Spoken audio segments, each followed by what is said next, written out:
Hello and welcome. This is Heavy Business. I'm Aaliyah, And I'm Curtis. and today we are joined by the very blue Sanford Parker, uh, studio engineer, producer, mixer extraordinaire. Thank you for coming on the podcast. Thank you. It's good to be here. And for our guests who may not be familiar with your work, would you please give a brief summary of who you are and what you do within the metal realms? I am a mostly a producer, recording engineer, mixing engineer. I also I play in bands. I've played guitar, bass, a little bit of synth stuff throughout the years, but primarily I would say I'm a producer as far as that goes. So, distinguishing between those roles, I think some people get a little mixed up with it. Can you kind of articulate what are the differences between a producer versus engineer versus mixing and mastering for those who aren't totally familiar with that? Yeah. Well, I mean, used to when recording really, started becoming like his own thing. Uh, there was different roles for everything. You had a guy that was a producer, and he was the one that would, do everything from like choosing the artist to choosing the song, sometimes writing the song. Like there's a lot of different shoes that person filled. And then you had the guys that would do the technical side, which is plugging in the mics, arranging the musicians in the studio, calibrating tape machines. So it was definitely more of like an engineering. There was a lot of technical stuff behind the curtain as far as like, what these guys had to know in order to get a session going. Nowadays, it's not like that. Like everything's mostly anyway is done on a computer. As long as you know how to turn a computer on, you can, record a band. Uh, and then like guys like me, I'm helping the bands from a producer angle as far as like, helping them decide what is a good take, what isn't a good take. Um, Sometimes I'll offer advice as far as arrangement. Not so much like as far as like a writing standpoint, but if I feel like this part could go longer, it could go shorter, stuff like that. And then there's the engineering side, which is me sitting behind a console, miking the instruments, hitting record, um, and kind of more of like the technical side as far as that goes. So now it's like, if you're an engineer recording a band, you're probably also the guy that's helping produce um the band as well. So, question about that producing with bands, if they do get a lot of feedback from their producer and that producer's feedback causes them to change the arrangement of the song, what have you, how does that affect like who owns the rights to the song? Or is it like, or does it not? No, um it's I definitely like what my involvement is on that end of things is very minimal, and that's like that rarely even happens. If I have if I suggest a part goes longer or shorter, that's not like the normal thing. Like usually, as far as a producer, like role that I feel is more like I think you can do that take better. I think maybe if Yeah. we steered the sound in this direction versus this direction, maybe if we tried this effect and instead of this effect, maybe this instrument instead of this instrument, so on and so forth. That's pretty much the extent of like what I would feel in a producer role most of the time. Sometimes it I get a little more involved, but that rarely happens. Sure. I wanted to follow something up. So what are the common misconceptions about what you do that bands expect from you when they hire you? I don't know. I try to like be pretty upfront with what I'm gonna bring to the table. I think sometimes, they expect me to get a little more involved, which I will, but usually by the time a band approaches me, the songs have already like written, they're fleshed out, like they're ready to go in the studio and record them. So there's not a whole lot that I could bring to the table at that point. You know what I mean? Like I'm not, if they had pulled me in when they were, doing the songwriting, which does happen every once in a while. I have a band that will approach me, like, hey, we want to record an album with you, right? And we're starting the writing process now. If we send you demos as we go along, will you give us some feedback as far as like, some arrangement ideas and stuff like that? That rarely happens these days. Usually the band comes to me with the songs like pretty much already done. So they don't really expect too much, from me as far as that point. What they do expect is for me to be like, you know, um, that was a good take, but I feel like you could do it stronger if you approached it this way, and like that. Like that's pretty much the extent of it nowadays. So I think like usually if a band comes to me, they pretty much know what to expect from me, and then if they don't, I try to be upfront as I can as far as like what I'm going to bring to the table, just so everybody's on the same page and there's no confusion. Fair enough. That kind of leads me into another question, which is, so how do you kind of break, like what happens, like you say, I think you could have done a better job on that take. Band doesn't agree. How does this kind of work so it doesn't blow up? Well, I mean, it's their record, right? So Sure. ultimately, is what they want. If they are completely fine with that, and I disagree, then it's not up to me. Basically, Yeah. I'll suggest things, but it's not my record. At the end of the day, it's theirs. It's their name on it. Or they have the biggest name on it anyway. Yeah. So whatever they want, is what goes. I'm just there to offer suggestions, whether they take it or not. That's totally out of my hands. Fair enough. I was always curious about that. So do you think that, do you think that more bands should consider bringing in a producer in the songwriting phase, or are there certain signs that maybe a band should consider that? I don't know. I mean, it's kind of like really like per basis, uh Yeah, case by because case basis. Yeah. yeah, because some bands, definitely don't need any outside opinions. And then some bands Yeah. benefit from it. So it really, I guess, just kind of depends on the band themselves. Uh Yeah, I think yeah, that I ask because I think there are a lot of bands that kind of are being held back by um maybe their songwriting is good, but it's not quite there. And right. like maybe they don't realize it. But I guess that's their own business to realize that and seek it out if they want to take it Yeah, to the next exactly. level. Yeah, I mean, if they feel like they could benefit from an outside perspective, then yeah, by all means, I encourage it. But I feel like I don't I you know I guess like I feel like most bands know what they want. They want to know, like, they know how they're getting there. They know their process of songwriting. So it's just trial and error at that point. They do something, it works, cool. It doesn't, then they know not to try that next time. So now, what's the qualification process if you have one for taking on clients, or will you just basically be like, I'll work with you, doesn't matter, or how does it go? I mean, I try to only work with bands that I enjoy.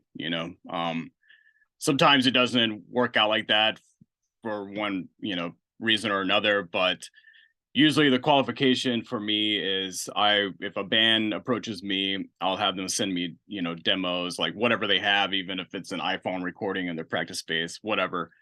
I'll have them send me whatever they have available, and then just based on that, I'll decide if I want to work with it or not. Sometimes, like, if I'm not necessarily like interested in the music itself, but I feel like the artists, the musicians are really somebody I'd want to work with, or there's something about the band or about the music, or that just piques my interest, and I'll take it on. But usually it's if I like it, cool. If I don't, then I'll usually pass. Fair enough. Now, okay, so what's the steps then for a band to work with you then, if you can just kind of lay it out? Like someone wants to get someone listening to this, they want to work with you, what should they do? Well, they would reach out. We would establish like a general timeline, and it also depends on how far along they are in the process. So if they have the songs ready, like they've got them, they're rehearsed, they're tight, they're ready to go in the studio tomorrow, then whatever my next availability would be, then we would schedule it for that. If they're just reaching out to try to get a timeline, maybe they've got a set budget, so they're trying to find someone that can work with that, then we'll put okay, if they start writing or where they are in the process, maybe in 6 months they'll be ready to record, so let's try to schedule something around then. And then once we get the scheduling part sorted out, then I'll request for them to send demos, and we'll go back and forth with that. If there's anything that I feel like they could benefit from, like now, maybe I feel like just based on the demos, a couple songs, the tempos could be a little faster, they could be a little slower, I'll suggest that. Or if I feel like maybe the guitar tone is like not really working for what they're going for, I'll suggest maybe trying this other amp, or depending on what they have available too. If I'll ask what instruments they have, and then we'll kind of go through and decide what we feel like is going to work best for this particular recording. And then as it gets closer to the dates, I'll have them send me update demos, more recent stuff, and then we'll just kind of go from there until we meet up in the studio. Since Ali, I have one more follow-up question on this before your next one. So now, what would be some sort of red flags that would keep you from wanting to work with a band, even if the music sounded good, just out of curiosity? Just they're not ready. If I feel like, just based on the demos along, if they're just not, if they don't have the songs tight enough, if they're just not ready to go into the studio, then to me that's a huge red flag, because that's just going to waste not only my time, but it's going to waste their time, it's going to waste their budget. So it's better to be, say, hey, let's just postpone it for a few months, you guys tighten up these songs, get the material down better, and then that way the recording process is going to go so much smoother. So do you often get bands sending you like parts, like say they send the guitar parts but they want to record the vocals in the studio or what have you? Do you kind of get that that process happening a lot nowadays, or do you accept that process? Yeah. So that's becoming way more common. Sometimes they'll come in with all the tracks and I just mix it. Like, see, a lot of times, like majority of my work now is mixing. I would say probably 70-80% of what I'm doing now is just mixing. Like, I don't ever even meet these bands. They send me the tracks, I mix them, we go back and forth, via email, or maybe we'll do a Skype thing or whatever. And then when they sign off on the mixes, I send them off to mastering, and that's it. As far as tracking, I like, a thing that I've been doing a lot lately is we'll go to a studio and record the drums. We'll go to a full multi-track studio, mic all the drums up, have them record either to a scratch guitar or like a scratch guitar take, or like a couple scratch instruments and a click or whatever. We'll track the drums, do all the editing, clean everything up, and then they leave with the drum tracks, and then they can go home, because tracking bass and guitar nowadays is so easy with plugins and stuff, so they can go home and track all of that, and then they'll send me their final guitar versions, maybe even vocals. Another thing that's kind of common now is they'll track the guitars on their own and then will come in with just their DI, and then we'll reamp the guitar bass at my studio or another studio or whatever, and then we'll track vocals to that. So there's a lot of different variations as far as like how far I'm involved on records nowadays. You know, it's not like it was even like 10 years ago where the band would just come in and we would track everything and then we'd mix it and then they would go home. You know, now it's like I was saying, sometimes I don't even meet these guys in person. You know, it's only via email. So it's changed a lot for sure. Yeah. I was listening to you on another podcast and you mentioned the bedroom producers and YouTube guru type people giving advice on home recordings, and a lot of them don't know what they're talking about. So I wondered if you could share some of the worst advice that you've heard on YouTube for home recording. I mean, it's mostly just like technical stuff. Okay. And it all kind of stems from like these guys just, like the big thing now is to emulate hardware and plugins, right? So there's companies that will take vintage equipment and they'll emulate it down to like, it looks exactly the same. It's just like a smaller version of the hardware. And I don't know, I just see a lot of videos of these guys that they basically are just regurgitating whatever they read in a post or something, and it's just like it, but they don't really know what they're talking. They don't know why it's happening. You know what I mean? They're like, if you turn this knob, this is the result you get, but they don't know why you get that result. And there's a lot of like miscommunication as far as like what's actually happening. And I think that's bad. They can give a lot of bad advice because you can apply, what you learn to one piece of equipment oftentimes can be applied to another piece of equipment, just because the way the basic technology between the two are pretty close. They're close enough anyway. But you need to understand what's happening. When you turn a knob, you need to know, why is it doing this to my guitar, my snare, not just like, not that it's just happening, it's just magically happening. And I think that's a lot of like, people just don't really think about that anymore because they don't understand, like they've never touched the hardware, they've never touched the piece of gear that this thing is emulating. And so they're basically just going off of like what somebody posted on some forum or whatever, but they just don't understand why it's doing that. And I think that kind of leads into the other thing that came up on that podcast I wanted to dive into was you talked a bit about the sort of non-committal, never finished mentality that results from digital recording. What do you think? Like, I just really liked what you had to say about that. So could you maybe speak a bit about that? And how that affects like people's ability to make decisions and commit to sound. Well, it kind of goes back to what I was saying earlier, where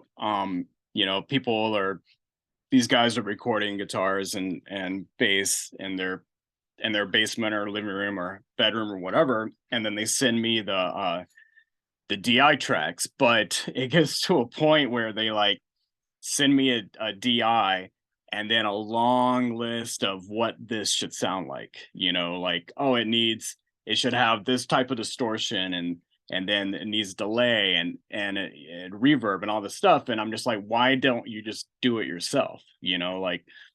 And their answer is always, well, I figured you would have better gear, but I don't. Like everybody, that's the thing with modern recording now, is everybody has the same plugins. Everybody. Like you go to $1 million studio and they have the same exact plugins that this guy has in his bedroom, right? So it's the same shit. Maybe there might be better amps or whatever, but to me, it's more important to like get the sound and at least get it as close as you can with what you have. And that way you've got a reference, so if you do really feel like what I have is better than what you have, at least record a reference of what you want, and not just send me a DI with a long list of what this should sound like. I mean, that's just we're gonna just be running in circles trying to figure this out, So like, at least, if you don't have the exact gear that you want to get the sound that you want, at least get a reference that's close enough. And then you can send that off to the guy you're working with and say, okay, this is what I want. Can you make this exact idea, but just a better quality of it, a better version? So you would prefer that then, for example, sending you a song from another band whose sound they like and ask you to emulate that sound? I mean, that works too. Yeah, that totally works too. I mean, I ask for that a lot. I try to get as much references going in as I possibly can. Even the band's rough mix. If they've been tracking all this stuff on their own, and they want to send it to me to mix it, then send me your rough mix. Send me the mix that you've been listening to, because the mix that I end up doing will most likely sound better than that, but at least I can kind of get an idea of where your head's at. I can understand, like, oh, you want this one guitar track, this like weird lead guitar that comes in one time in the song. You want it panned to the right and then tucked down a little bit, but I would have no idea. I'm seeing a track of this part that, happens once in the song. So I don't know what the reference is. I have no backstory on it, so yeah, just by getting their rough mix, as bad as it is or whatever, at least that'll give me an idea, at least a starting point to where I know, like, okay, well, roughly this is where they want that track to sit. that's a good point. That's a really good point. I wanted to ask something just super quick. Go ahead. Do you ever have it where the band just tries to give it all to you, where you make all the decisions, and how do you handle that? So yes, that happens quite often. Even to a point where they will send me 5 vocal takes and be like, okay, you choose the one you think is best. And I'm like, Nice. No, man, that's not how that works. I was like, I don't know you guys at all, right? I've never even met you in person. I'm not gonna sit here and try to figure out which vocal track you like. You decide, make the judgment. Like, just sit down, take the extra 5 minutes and go through all your vocal tracks and to figure out which one has the best verse, and then go with it. Send me that. Don't send me 5 versions of it, because I don't want it. I'm just gonna, I don't have time to like sit here and go through all these tracks. Like, when a session gets sent, when you send tracks off to get mixed, I should be able to pull the faders up and get a balance, and that's like 50% of the mix right there. You know what I mean? I shouldn't have to add a plug-in to anything before I can even balance it in the mix. I should be able to just pull the faders up and get a good balance and hear the song immediately, like within the first 2 minutes of me getting the track. I should be able to get like a pretty okay, decent mix going like right away. I shouldn't have to add a bunch of plugins and all this other stuff to even like begin to hear what the song sounds like. sounds like you've had a few horror stories like this. Yeah, I mean, there's nothing has ever been like horrible. It's just a process, and it's just all time consuming. It's just unnecessary time that I'm spending trying to like navigate what these tracks are when I could be actually mixing the song. So just to kind of follow up on that, what are some things that bands should be prepared for before they get to you that you haven't covered so far? Well, you should have the arrangements sorted. Like, first and foremost. That should be the number one thing. Don't leave it up to the mixing guy to figure out your arrangements. Do the arrangements on your own. You should know which takes are usable and which aren't. If they're not, get them the fuck out. Get rid of them. They shouldn't be in there. Clean up noise, man. I'm always surprised, like, if I'll get a track and there's just like, between, if there's like a guitar that's only playing on the choruses, during the parts that's not playing, it's just a bunch of amp noise and hiss and all this crap. And I got to go through and edit all that out. It's like, Wild. yeah, that blows my mind, because I'm like, you're seriously have been tracking to these songs with this, and you're just like listening to this amp noise over and over and over again. Every time you run another pass, you're hearing this amp noise. Delete it, man. Like, just get rid of it, Like, I'm constantly, like, as soon as I track a guitar, I instantly go in and I get rid of all the noise immediately. That's the first thing I do, because I don't want, I don't want to have to hear that every time I hit play on it. And it just blows my mind that, like, people don't take the time to, like, just go through and just edit that crap out. It doesn't need to be there. So yeah, clean up your tracks, organize them well. Labeling's huge. That's always a process. I have no idea what, audio one, what the hell is audio one? I don't know what that is. I have to sit here and listen to it and try to figure out, oh, it's a guitar track. Just common sense to me. Like, it's but yeah, I'm always surprised, like, how some of these sessions I get, and it's pretty wild. Quick question about similar, but this is definitely an opinion thing. Well, I think it is an opinion thing. Vocals, breaths in or out? I usually take them out, because it can come back to bite you in the ass, and I've had it bite me in the ass too many times to count. Really? How so? Well, because once you hear a breath, you can't unhear it, right? So when you listen to a song and there's like a breath, and, like, right before the chorus kicks in, every time you hear that song from then on out, you're gonna hear that breath. And sometimes it can get to a point where it's distracting. So it depends. Like, obviously, if it's a very, like, intimate vocal performance and you're trying to capture, like, one person in a room, like, singing, then you want to keep it natural and you want to keep the breaths in there. But more than not, I will just get rid of them, because you're not going to miss them when they're gone. But once you hear it, you're going to hear it every time, and it's just going to drive you insane. I can vouch for this. I had a Skid Row song ruined for me because of that.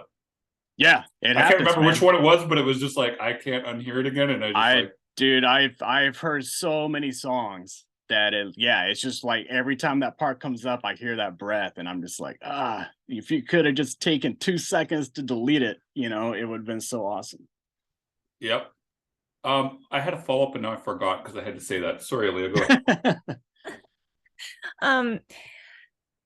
So if everybody has, like, the same plugins at home, what's worth recording in the studio? I mean, drums are obviously the biggest thing. I know there's, like, Superior drums and all that stuff that sound pretty awesome. But it's not, to me, it's just not a real drummer, and you can tell when it's not a guy in a room playing drums. So drums are always the hardest thing to fake, and a plug-in. So yeah, that I would put at the top of the list. I would say bass is probably the easiest thing to get away with using plugins. Guitar, man, like 5 years ago, I would have told you guitar plugins suck, but I can't say that now. Like, they've gotten so good. And I even use them on my stuff. If there's, like, if a band sends me a DI, plus if they recorded an amp version but also recorded a DI at the same time, and I think the amp is good, and I'm using it, but there's like a part of a song needs just a little more like ass to it or a little more punch, I'll throw an amp sim on it and just mix it in, dial it in, instead of like setting up an amp and miking it and tracking it. Sometimes it's just easier just to throw an amp sim on. So yeah, they get where they're at with guitars now is pretty wild. It's pretty crazy. With vocals, do you think that people can record them pretty easily at home? As long as yes and no. People, if you don't understand like the basic understandings of a compressor and you try to use one, you can ruin a vocal take, like absolutely ruin it. And there's nothing you can do after that, because it's recorded in there. If you don't use a compressor when you track vocals, that's almost as hard as having one track poorly with a compressor, Okay. It's definitely it really helps to know what you're doing when you're tracking vocals for sure. Because you can mess it up real easy for sure. I had a slightly off topic question for you. So when do you think a band is actually ready to reach out to someone like you? Because you've got some stuff under your belt, you've got some names under your belt. So when is a band actually ready to reach out to someone like you versus like a lesser known person? Whenever. I mean, I work with like small bands all the time. Some of my favorite records that I've ever done, nobody's ever heard. Fair. Like so yeah, it to me it doesn't matter. Like the local band down the street is just as good as the band selling out arenas, Fair. And so yeah, whenever, man, as long as you got the songs tight and you're ready to go, then yeah, hit me up. If you're willing to say, what type of budgets should a band be looking at to spend when they're working with you approximately? All over the place. It really depends, I work in studios that are as little as 200 a day. I work in studios that are as much as 2,000 a day. It depends on, it mostly depends on what you want the end result to be. And well, first and foremost, it depends on like what type of band you are, what sound you're going for. If you're going for like a super raw band in a room, everybody playing live, then you can get away with a smaller budget. If you're wanting to get like a super produced, like super tight sound, you're gonna need to spend more money. That's just the way it is, and there's no way you can get around it. People try to cheat the system, but they can't. It's like if you want to sound a certain way, you got to put the money in, you got to put the time in. If you're not so much concerned about that, and one is neither good or bad, some of my favorite records were recorded in one day for like $300, and then some of my records were recorded for like $500,000. So it really depends on what you want, on what the end result is. What do you think a band is looking for when they hire you? Well, I'm hoping they're looking for someone that has a good ear, and that can offer something that they can't really on their own. Like a different perspective, something that they wouldn't have thought of. So they come to me, and I'm hoping I can be the guy that fills that void. That offers up something that they would have missed, or it isn't in their wheelhouse, or just or just a good time, maybe some really bad jokes, I don't know, whatever. I have one last question, and we're running out of time, Malia, but you actually brought this up, Sanford. So what makes somebody have a good ear? Experience. How do you get that? Years and years and years of doing it. That's really the only way you can. I mean, some people have a better understanding and a better knack for audio than others, but at the end of the day, it's like with anything. I'm not going to pay a guy to build a house for me that's been doing it for 2 days versus a guy that's been doing it for 30 years. You know what I mean? So yeah, it's just experience, man. I've been doing this for over 20 years, so I hope that I know what I'm doing at this point, you know, but I'm still learning. You know, I am no way a master at what I do. I just know a lot of what not to do at this point because I've made all those mistakes. So how did you kind of learn in the beginning then, I guess? Just I just got my foot in the door and just learn, you know, like I insisted, I was interning and then I was assistant at a studio for a bit. And then I had the opportunity to run my own studio. I had no idea what I was doing, but I wasn't gonna say no. So I just did it and I figured it out, you know, and I made a lot of mistakes, but I learned a lot. And to me, that's like the best way to, I won't say no to anything. I'll figure out how to do it. You know what I mean? Um, like I kind of got into film scoring recently, and I didn't know how to. You know, when I was asked to score a film, I had no idea what the fuck to do to score a film, but I figured it out. And the director and the producers loved what I did. They loved me so much that they hired me to do another one. You know. We should talk about that for a second since we haven't. Can you tell us about that? So yeah, I during the pandemic, long story short, the director lost his composer. It had something to do with it was pandemic related. I know that. I can't remember all the details, but anyway, I was suggested by an old friend of mine that was he was a cinematographer for the movie, and the director was looking for someone, so my friend suggested me.